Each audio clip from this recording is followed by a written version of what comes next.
Hello बच्चों, चलिए प्रश्न को देखते हैं। प्रश्न है हमारे पास, यदि n a बराबर p और n b बराबर q, अर्थात a समुच्चय में अवयवों की संख्या p है और b समुच्चय में अवयवों की संख्या q है और a के उप समुच्चयों की संख्या b के उप समुच्चयों की संख्या से 48 अधिक है, तो p तथा q का हमें मान ज्ञात करना है।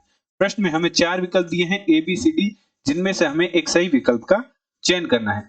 चलिए सर्वप्रथम हम प्रश्न के लिए मुख्य अवधारणा लिखते हैं। मुख्य अवधारणा, उदाहरण के तौर पर मान लीजिए हमारे पास कोई ए समुच्चय है जिनमें अवयवों की संख्या n के बराबर है।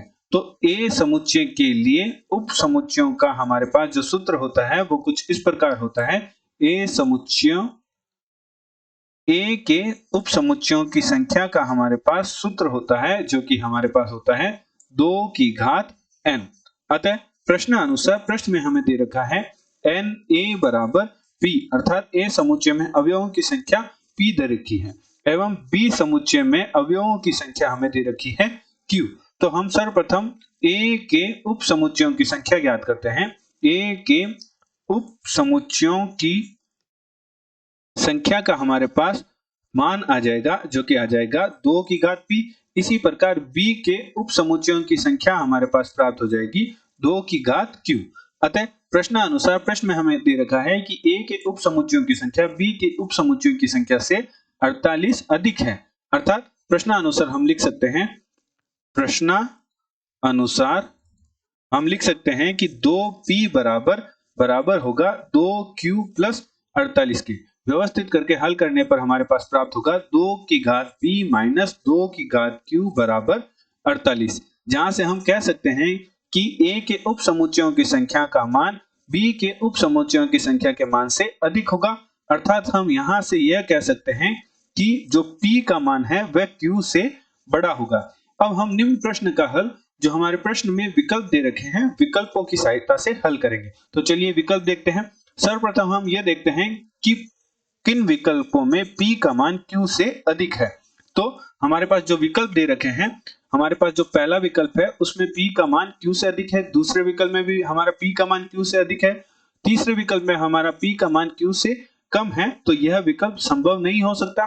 इसी प्रकार जो हमारा चौथा विकल्प है उसमें भी p का मान q से अधिक नहीं है, तो यह भी हमारा विकल्प संभव नहीं हो सकता। अतः हमारा जो उत्तर है वो पहले और दूसरे विकल्प में से होगा। तो चलिए अब हम p तथा q का मान समीकरण में रखते हैं और देखते हैं कि हमारा कौन सा विकल्प निम्न समीकरण को संतुष्ट कर रहा है। अर्थात पहले विकल्प से प्रथम विकल्प में जो हमारा p का मान दे रखा है वह दे रखा है 6 और q का मान दे रखा है 5। प्रथम विकल्प में p का मान 6 दे रखा है और q का मान 5 दे रखा है। निम्न मान हम समीकरण में रखते हैं तो हमारे पास प्राप्त होगा 2 की घात 6 माइनस 2 की घात 5। तो हल करने पर यदि हमारे पास 48 आएगा तो हमारा पहला विकल्प प्रश्न का सही उत्तर होगा। तो 2 की घात 6 का मान होता है 64 और 2 की घात जो 5 का मान होता है वह होता है 32। तो हल करने पर हमारे पास प्राप्त होगा 64 माइनस 32, जो कि हमारे पास प्राप्त होगा 32। अतः जो हमारा पहला विकल्प है वह भी हमारे प्रश्न का सही उत्तर नहीं है। तो चलिए अब द्वितीय विकल्प की जांच करते हैं। तो हमारे प्रश्न में जो द्वितीय विकल्प दे रखा है उसमें p का मान 6 दे रखा है और q का मान 4 दे रखा है। तो द्वितीय विकल्प से अब हम द्वितीय विकल्प से जांच करते हैं। तो द्वितीय विकल्प में p का मान 6 और q का मान 4 दे रखा है।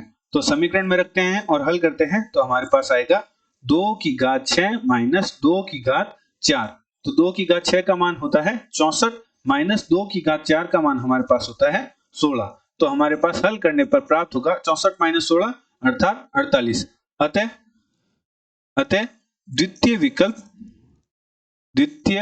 विकल्प समीकरण को संतुष्ट कर रहा है, समीकरण को संतुष्ट करता है।